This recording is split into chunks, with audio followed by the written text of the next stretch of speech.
that. You gotta be like firm with it, you know what I mean? Then they cut wood. Wherever you want. The wood.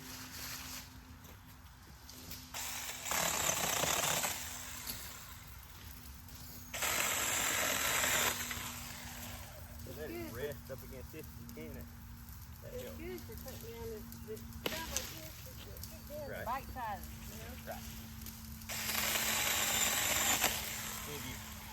If you'll let it come down across that, it won't be jumpy as fast. But yeah, dude, that's Not really pretty fishing awesome. for it though, is to go down pickles with the scrub stuff. Right. And it may not be really good for that little bitty stuff, but We'll find out. I figure you'll find out pretty soon. It's pretty nice. I like it. You still.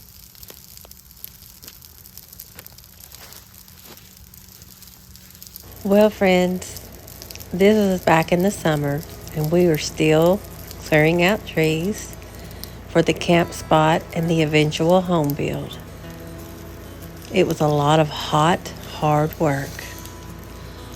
But in between times, I would go back to our temporary campsite and take a break, do my Bible study and a little bit of artwork, and just relax and let myself rest.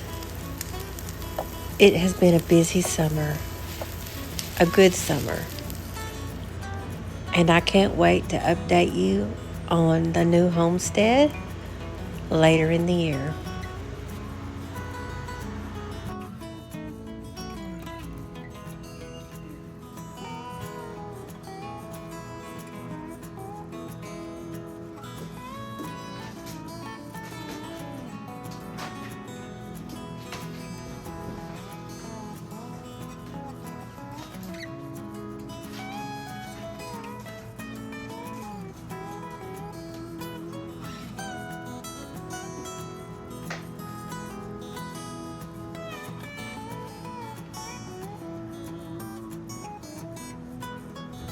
So, truth be told, I don't keep large amounts of food in the house, but I did want to clear out my kitchen cabinets.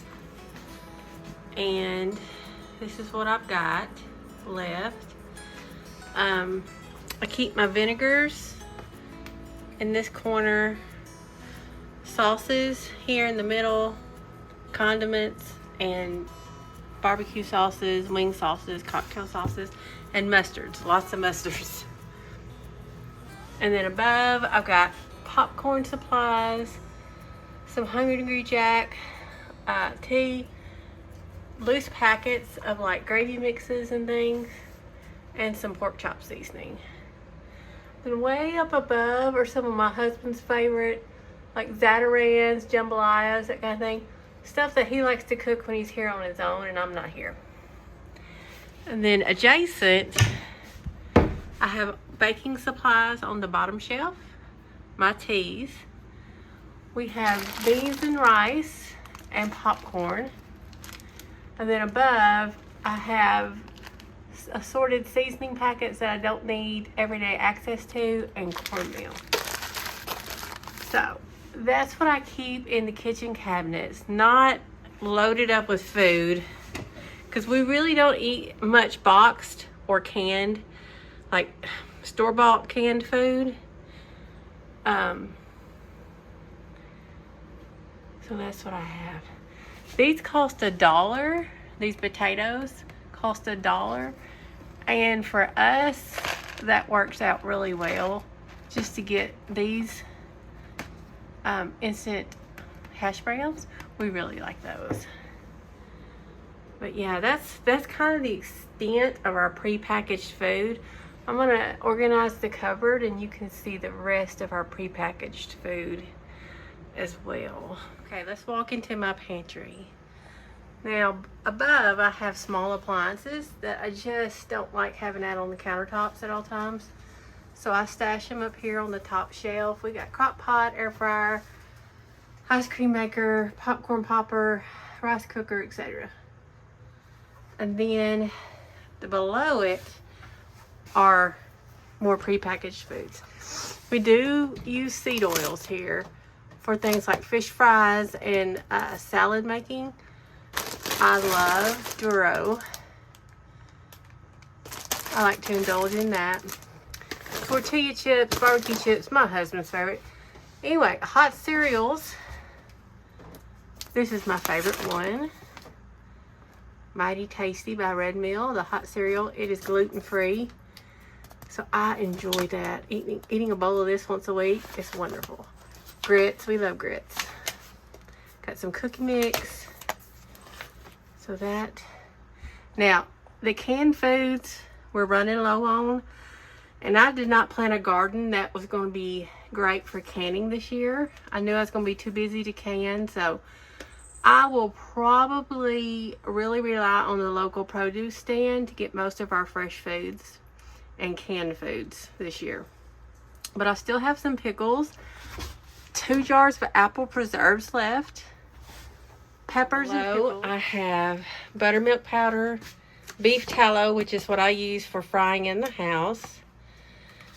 Of course, we buy honey, and I've got a few jars of my apple syrup left, a few jars of my peach preserves left, only 2 jars of my tomato preserves, and 3 jars of my spaghetti sauce preserves. So we've really plowed through that this year.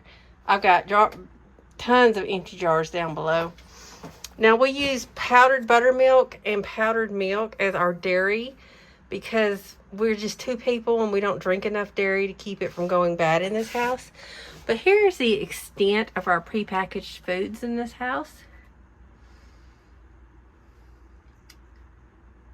And the rest is cooked from scratch. Now, cooking from scratch for me is not that hard because I really rely on sheet pan meals. And that just involves a fresh protein, fresh vegetables, a little bit of olive oil or avocado oil, some seasonings, and then into the oven. Or I'll use the crock pot if it needs to be slow cooked. So that's kind of how I cook from scratch as someone who works full time and keeps house and runs the homestead and is also building out a new homestead. So cooking from scratch and eating from scratch, while difficult, maybe, and a little expensive, is doable even with a busy life. Produce shelf, proteins on the bottom.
A roasted chicken dinner is one of the most easy and versatile dinners in my repertoire.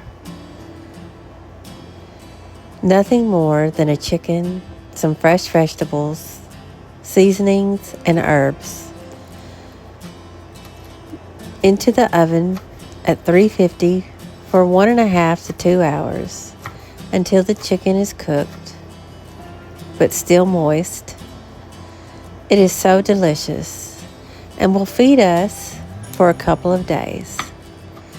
I cook this at least once a week.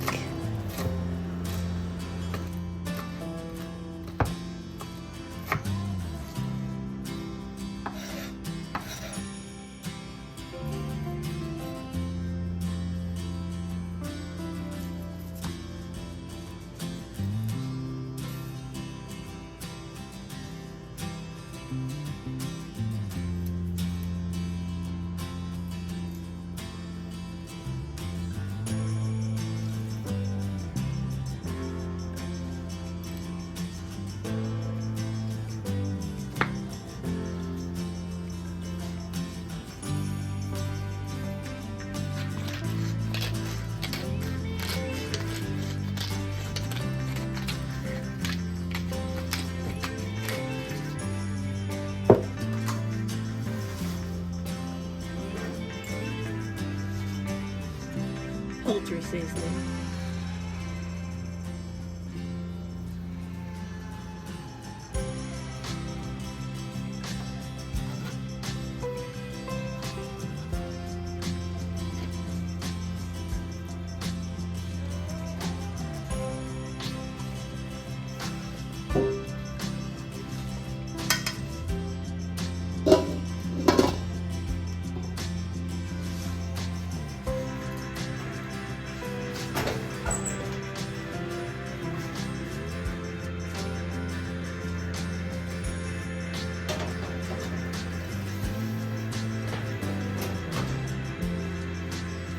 $2. I'm going to make some table pickles or refrigerator pickles. I'm going to dissolve a little bit of sugar in some water, just warm enough to dissolve it. Then I'm going to add some vinegar, some pickling spice, some pickling salt, and some fresh dill from my herb garden. And let that sit overnight, and tomorrow I'll have some delicious, refreshing refrigerator pickles with cucumbers from my garden.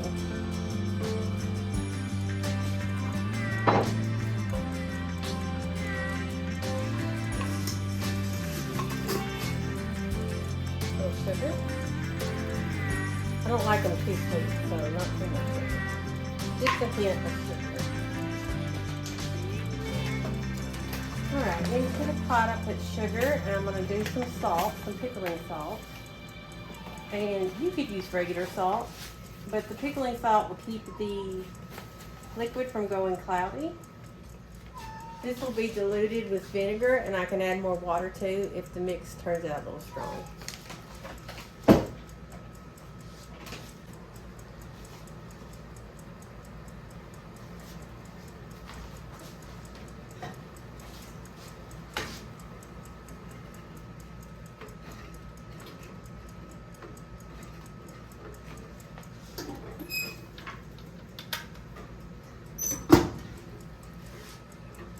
So I did not bring it to a boil, just hot enough to dissolve the sugar and salt.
Recipe is so versatile.